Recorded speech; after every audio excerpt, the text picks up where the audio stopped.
Sugeng dalu Bapak. Sugeng dalu Cahayu. Alhamdulillah kita bisa ketemu kembali. Siap. Di Ngawi. Heeh. Dek wingi kula nggih sampun mriki, Pak. Napa nggih? Nggih. Acarane apa? Acara band. Band. Nggih. Berarti rong bengi samane kene. Siang. Oh. Nggih, hari pertama. Hari pertama. Pak Suhadi sing nimbali yo an. Ning dalem kene. Luar biasa kaya ngono kuwi lho. Bar kirap terus kula. Wah, iya. Alhamdulillah. Kula jen remen saestu lho niki. Tanggap ping kalih langsung. Lagi iki yo ngatasé piyayi siji ning nanggap awakmu ping pindho ki lagi Pak Suhadi. Saking ngefene niku, Pak. Heeh, betul iya, heeh. Nggih heran lho niki. Alhamdulillah terus Pak Suhadi niku kan tanglet. Enake dalange sinten nggih? Iya. Kula jawab, anu mawon, bapak kula mawon. Iya. Pak Dek leng sanes. Niki bapak kula anu Bapak Tiri. Oh, Bapak Tiri toh. Bapak panggung. Bapak panggung. Iya. Bapak angkat Bapak kangkot. Iya. Akhirnya jenengan. Alhamdulillah, makasih ya, Nduk. Pas kosong lho. Pas kosong lah iya. Malah kosong terus ngopo Pak? Ya ora. Kaping ujal lek kondo ya wis suwe banget to. Oh, wis suwe to. Piye carane iso gabung aku karo Niken Salindri sama Dwi Jolaras Indonesia itu satu kesatuan yang utuh gitu loh. Biasa. Ning jane ki yo anek sing gak pas Pak jane.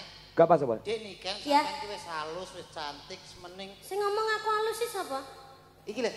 Emah lho aku darani halus. Lho yo kok koyo bong halus ngono. Niken kan kepenak halus ngoten lho. Maksudnya nggak basa kromo. Nggih. Heeh, terus Terus sing ngene sampean ngomong karo Pak Kangko kuwi ya sing kepenak.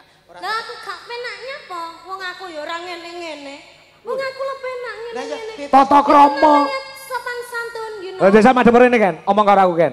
Piye? Oh kan penak ngeten nggih. Penak ngeten kuwi jenenge sopan santun, tata krama, uda negara. Lah kok aku terus ngene-ngene. Lah kuwi lek jenenge gak sopan. Ora sopan ngomong kan sing apik kan. Ku ngene kok diseneni. Piye? Kaya mau. Lah saya ngomong piye? Kula lek nggih ngeten, ampun lek ngomong nggih sopan ngeten. Iya, walaupun wong Kediri ning nyatane sopan santune dijaga. Nek karo wong tuwa, kali mesti omong karo ndingklu. Nggih. Ngene penak. Penak piye, Met? Penak piye? Wis merasuk. Merasuk kok terus kowe geblak piye terusane iki? Jenditen. Siapa kok ngomong merasuk itu maksudnya apa? Iki lho cangkem iki kok. Merasuk terus aku jedet-jedet sama ning guriku terus ngomong merasuk kuwi maksudnya apa?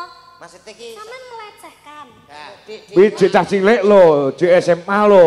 Aja mbok dolanan. Guyon, Dik. Napa niku merasuk iki maksud sampean iki mengenal. Dadi nenggone hati masyarakat, nenggone hatiku termasuk Dik sabar Dik ki opo to kok so. Jambak irunge, jambak lambene. Kuala.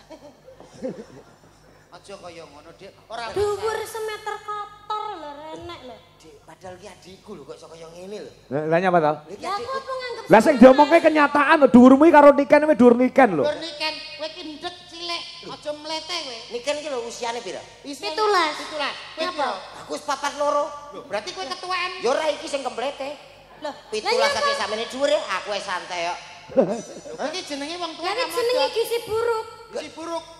Gizi buruk. Stunting kowe, stunting. Pancen aku gusi buruk. Gusi buruk gizi. Gizi. Yo, Dek Niken iki masih sekolah. Heeh. Yo ate mau omong nih wong ki adikku kok. Yo.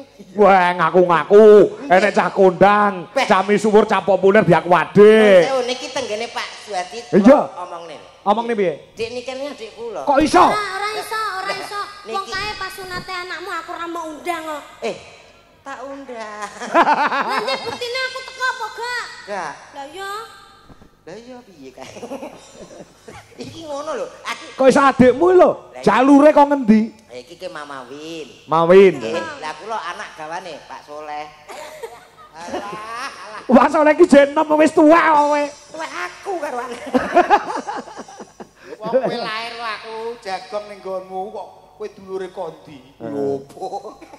Wong tuwek aku nek kowe jagong Bojonegoro. Ditengakne sik. Mantane. Jenenge Bapak Suhadi. Suhadi. Semoga panjang yuswanipun. Amin. Keluarga besar mugi-mugi tansah pinaringan rezeki ingkang kathah barokah. Amin. Muga-muga awet leh momong anak putune. Amin. Muga-muga buat kedua temanten Mbak Yulia Mbak dan Yulia. juga Mas Rema. Heeh. Semoga sakinah muadah warahmah. Amin. Semoga langgeng sampai akhir hayat hanya maut yang memisahkan. Amin. Semoga cepat diberi Ah, momongan. kuwi sing penting. Wis. Lek untuk momongan untuk anak ayu kaya niken. Amin. Lek lanang ya kados jenengan. Heeh. Lah Cuma- ora termasuk dodok karo komen ora termasuk. Kenapa? Ya paling gak di pembantu kayak aku lho, Pak. Kan sukses. Nah, kowe pembantu aku supir ndah lah. Iya, niki pripun, Pak? Kayak nembang no. Nggih. Lho ki nyapa kuwi? Semenjak bar ke Hongkong iki kita ora nduk gak beres nih kan. Ngomong-ngomong. Lho niki wengenane badhe ke luar negeri. Iya, benar. Aku dari apa Prigen, itu Prigen. no, apa Hongkong. Hongkongnya ngomong mana itu? Hongkongnya di Prigen. itu di Mongkok. Oh, kowe ra roh kowe mong. Lah kowe weruh. Lho ngertos ta, Pak? Mangkok iki. Kula 2 minggu pernah ke sana, jadi TKI saya. Weh. Saderenge kula ndadul kula. Permisi, di daerah sana itu tidak menerima TKI. Adanya TKW, tenaga kerja wanita. Lah iki wanita kok. Pas kowe macak ganti. Aku digancak karo wong macem-macem. Amin. Tua apa kok iso. Tapi sampean pernah ke Hongkong juga? Pernah. Oh, nyapa? Hah? Nyapa? Lek wedi lho, bedol es batu. Ya teng mereka nggih merdamel. Di situ enak sekali loh Nih hewanya. Homa, nih Homa. Nih Homa, apa kabar? Baik. Ho. Oh, ngono. Weh. Wah ini. Hah? Wah ini ya. Wah, ini I'm fine, thank you. Lho, Inggris. Inggris. Inggris padha Cina. Lah kurang belajar bahasa Hongkong. Puwi oi. Puwi oi. Apa kuwi? Pewo oi. Yo, opo lah. Wes hua. Wah. Sungguh pu oi. Si hua fan. Oke. Bung bung pisi bung oi. Si hua hang. Apa? Si hua han. Sipoan. Aku gelem ah. Sira ngajak sipoan. Udah. Gak ta? Ya Si wong hua hai. sipokai. Oh. Kuwi po tenan to basa kono tenan to kuwi. Piye to, Pak? Apa artine? Artine piye kabari sampean? Kabarku apik, Mas. Alhamdulillah baik. Sampean ora Sampean tau. dari tadi apa dari mana? Oh, Mbok Aini. Wah, ini Aku apa, cinta Kak? padamu. Iya. Lah nek umpama lagu Hongkong ini sampean sithik-sithik ya iso. Yo iso. Aku ditangkap wong kono ya kudune iso. Lagu Hongkong. Ora ro. Gak iso. Teng teng teng teng teng teng teng teng teng teng teng teng teng teng teng teng teng teng. Ini Cina. Lho ya kene lho kuwi. Itu bahasa Mandarin juga. Kowe apa iso to, Met? Apa iso? Saged no. Baca. Kene tengah. Lagu Cina. Contohnya. Ayo. Lah iso tenan soalnya aku ning Hongkong aku ngejak sampean. Oke, siap aku. Go gereti koper iso iki. Ora masalah penting teko Hongkong. Oke. Mas, musik. Oh, Deng deng. Ayo Mas. Dung dung dung dung dung dung dung. Lagi.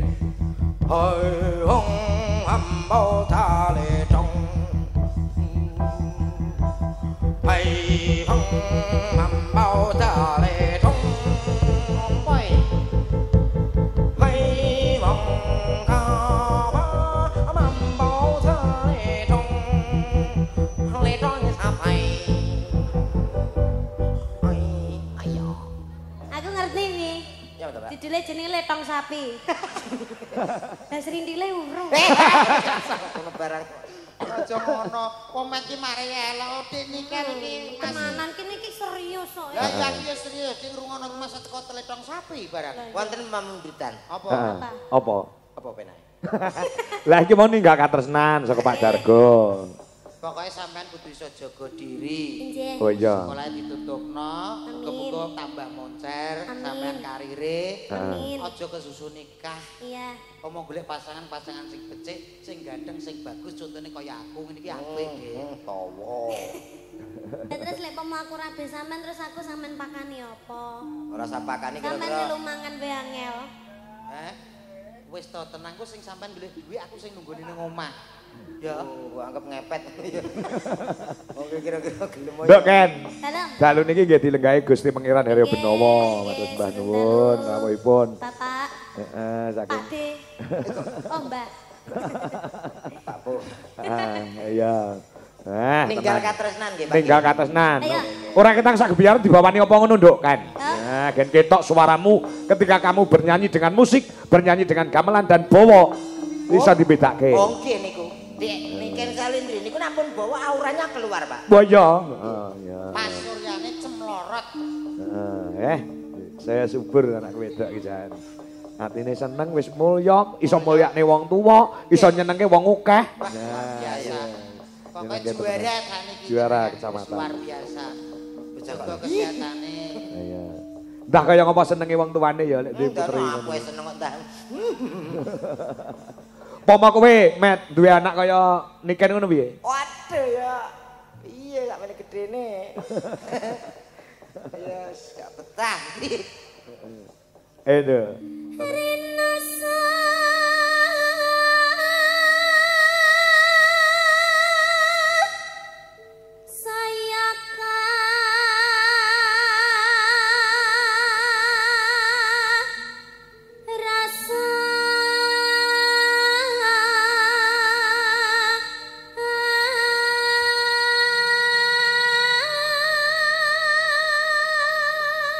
Kaya bledek suarane.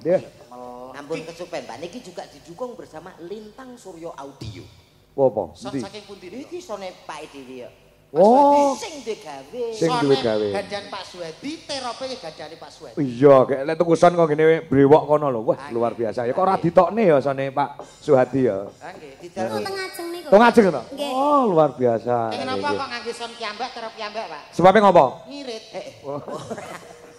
Ya ora. Mas yo ngesone dhewe iki biayane akeh, enek listrik, diesel. Sampeyan gak mikir kok kono kuwi. Lah yo kok. Angger jeplak ae lek ngomong. Jeplak ditangkap pokok sok. Sepurane, Dik, sepurane, Dik. Senenonon Ken. Ajok sampean ke Hongkong aku rawani wopo. Tak kaplok paspor wae. Paspor kok nggo ngaplok iki piye to? Kok.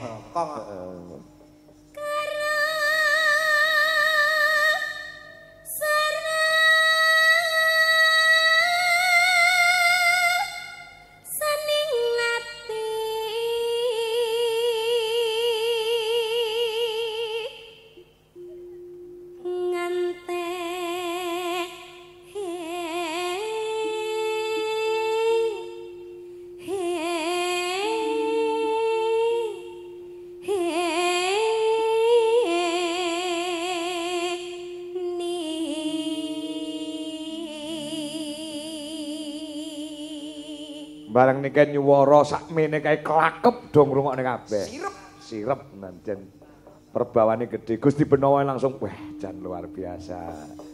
Ya, nah, powere gitu. Powere luar biasa. Lah aku sing bowo, Pak. Ngopo? Mantuk sedaya. Ya.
Cakomen. Nggih.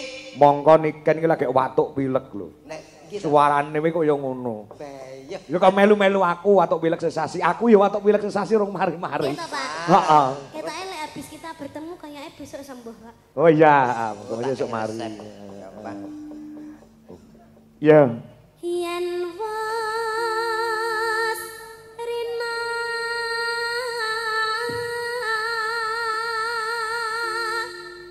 enggal rakri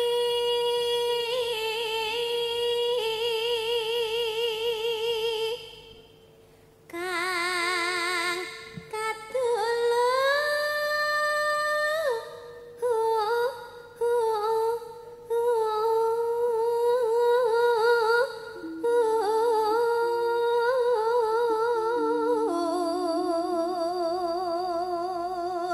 Minir. Mong sliramu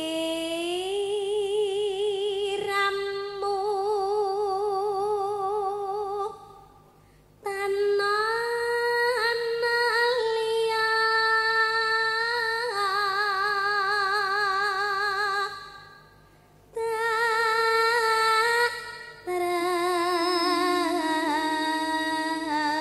tresnani lahir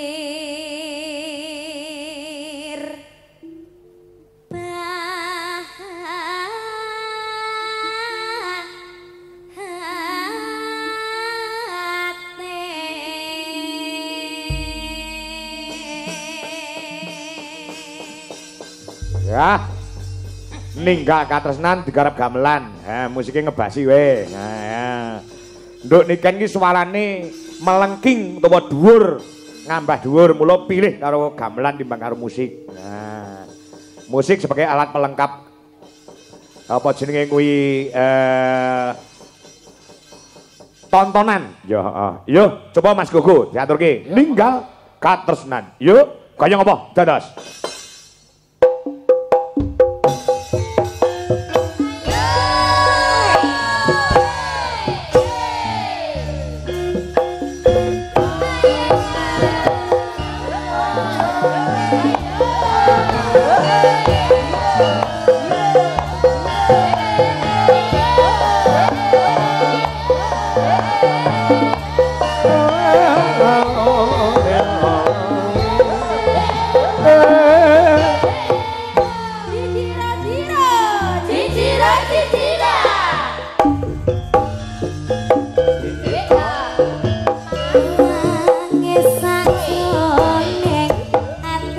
Mas Diko sini. Terima kasih telah menyimak.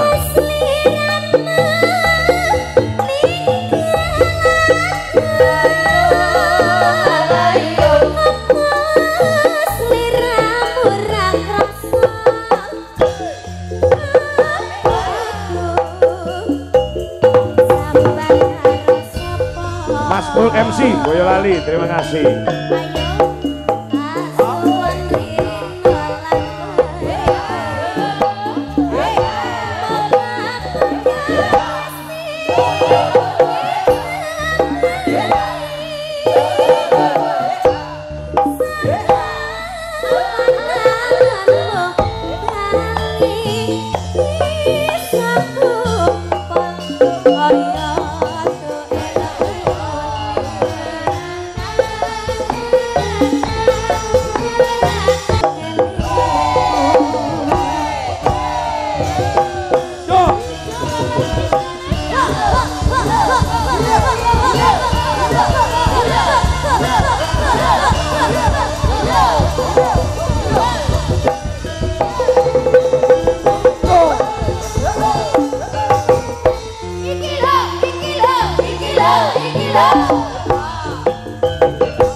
luar biasa.